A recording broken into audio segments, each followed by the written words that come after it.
Hey everybody, it's that time of year. It is fall transition time, which means we're going to be switching up our arsenal a little bit, and we're going to be targeting bass a little bit differently. So I'm going to bring you probably around 5 baits that I'm going to make sure I have with me every time I go out to a body of water so I can target those fall bass. And I'll let you know, this year I've already been pretty successful targeting the fall bass. The number one bait that I'm going to have with me is a spinnerbait.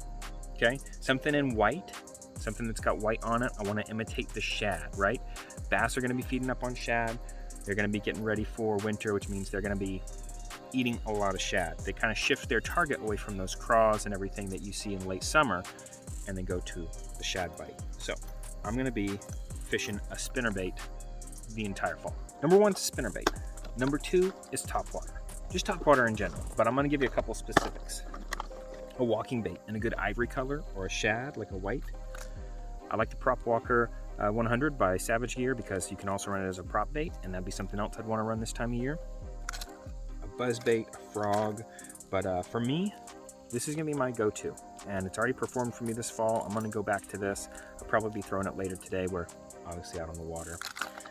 So number two, topwater. Get out after your topwater. Buzz baits, prop baits, walk baits. And of course you can throw a frog if you've got the vegetation for it and whatnot, but that walking bait, that ivory colored spook, that prop walker, something like that where you can walk it and give it a little bit of action, make noise on top, that's going to do it for you. All right, number three, I'm going to throw a shad imitation lipless crankbait. This is a smaller one, but something like this, and in my area, something like this, we're looking at silver with a black spot, even something like this, a little wounded bait imitation. Depending on where you're at, if you're going to have like gold shiners, you could throw something like this. This would probably still even get bit for me, but the silver shiner imitation is definitely going to be something that is going to produce more for me in my area. So we're throwing a lot of those, and even like I could even go, if I'm going out somewhere small, some micro on a spinning rig. And even something like this, we've still got some rattle there. It's just that shad imitation.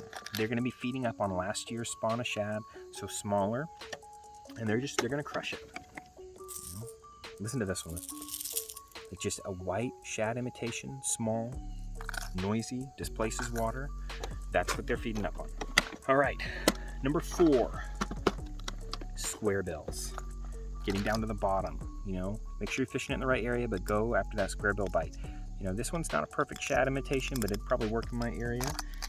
In some of the ponds where shad aren't as prolific, I'm gonna run a bluegill color, because again, a small bluegill, small bait fish, that's what they're feeding up. Okay, so you got to think they're looking for the most bang for their buck with the bite. So I'm gonna throw a little bluegill squarebill, and we'll just see if it gets bit. I think in the smaller ponds where you're not going to see the shad, the bluegill imitation is going to get bit. In the larger bodies of water where I am right now, where you have shad is the way to go. So number 5, last one on our list here, is going to be your soft plastics. I'm kind of clumping them all together because you could always tie on a light Texas rig and run most of these on this. So your craws, late summer, they turn red, right? They get a bright orange red. You're wanting to throw like a sparkly red or orange imitation, something like a big Texan even. But right now, we're going to shift away from that. As the water cools down, they're going to a brown and a blue color. So I'm going to go back to a black and blue on a jig or just Texas rig. You can even still throw that big Texan or something like that. This is like a really dark June bug. Something like that. A green pumpkin purple would be great in a crawl. But also, I'm going to be throwing little flukes. We're going back to that shad imitation with this. We're getting that white color out there, and we're going to jerk it around like a wounded shad, and they're going to go after it. So you can also do your worms in brown, like a green pumpkin purple, whatever is going to imitate the color the craw are this time of year, which is going to be that brown and blue, okay? All right, here's the bonus bait, okay? This is kind of the Ned rig of moving baits. I'm going to be throwing these little inline spinners, like little MEPs, little rooster tails. Anything in a silver. For the ponds around here, they like the pink too, so silver and pink. the action on these, they just get destroyed. And every size fish will eat them. I've hooked giant ones. I've hooked, obviously a ton of little ones, but that little spinnerbait is going to put in the work on those days when you're not getting a bite on other stuff. When you'd be in a river and you'd pull out your Ned rig, you can pull out this. Here's the secret. Those 5 things are going to work great, but so is pretty much everything else. Not entirely. Obviously, you're going to have more luck on things that match the time of year you're fishing in, but you can still fish a jerkbait. You could still fish a glide bait. You can still fish a big worm. You can still fish, a chatterbait. Chatterbait probably actually be good, especially if you get it in a white chartreuse. These are just things that are going to increase your likelihood of getting a bite, right? It's a game of statistics. It's less of a game of chance than people like to say it is. There's the statistics of putting yourself in the right place, with the right bait, on the right rod, on the right day, at the right time.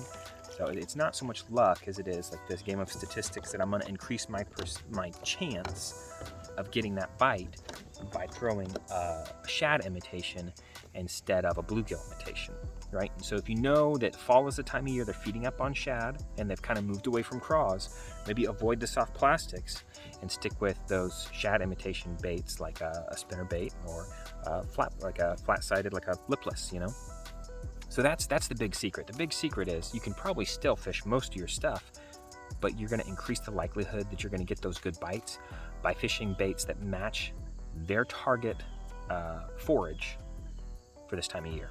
And so with fall, that's the shad. Get after it, guys. I hope that you take something away from this video that's worthwhile. I'm going to get after it right now because I hear them busting around me. And it's 3:20 in the afternoon, but for some reason they're hitting Topwater. I'm going to get that prop walker out there and I'm going to get busy. Catch you guys next time.